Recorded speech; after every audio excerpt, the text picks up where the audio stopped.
যদি এটা ওবায়দুল কাদেরের কাছে দেওয়া হয়, ওই তাল গাছ ওটা শেখ হাসিনা লাগিয়েছে,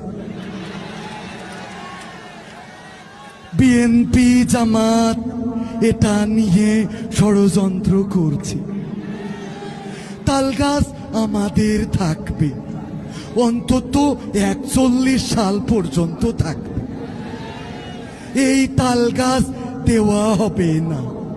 এবার এটা যদি মনির খানের কাছে দিই, মনির খান এই কবিতাটা আবৃত্তি করে তো, কিভাবে করবে? ওই দেখা যায় তাল গাছ ওই আমাদের গা, ওইখানেতে বাস করে কানা বগিরসা অঞ্জনা রে অঞ্জনা।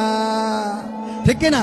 এটা যদি আসিফের কাছে দেওয়া হয়, আসিফ বলবে ওই দেখা যায় তাল গাছ ওই আমাদের গা, ওইখানেতে বাস করে কানা বগিরসা প্রিয়া রে প্রিয়া, আমি কলা রোয়াই তুমি কোথায়।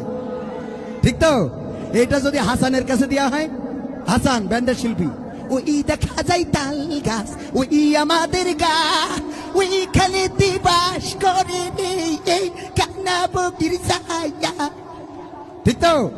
এটা যদি কোন রাজনৈতিক নেতার কাছে দেওয়া হয়, তাহলে রাজনৈতিক নেতা বলবো ওই দেখা যায় তাল গাছ, ওই তাল গাছ আমাদের, ওই তাল গাছ আমাদের থাকবে, এটার ব্যাপারে আপোষ করা হবে না। যদি এটা ওবায়দুল কাদেরের কাছে দেওয়া হয়, ওই তাল গাছ ওটা শেখ হাসিনা লাগিয়েছে,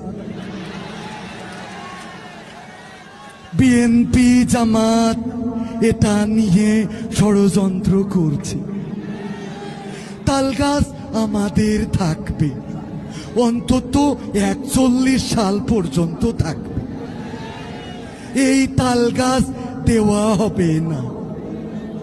ঠিক না? এটা যদি কোনোভাবে আমাদের আমিরুল ইসলাম বেলালী হুজুরের কাছে দেওয়া হয়, বাবা ওই দেখা যায় তাল গাছ ওই আমাদের গা, ওইখানেতে বাস করে কানা বগিরসা, বলবে?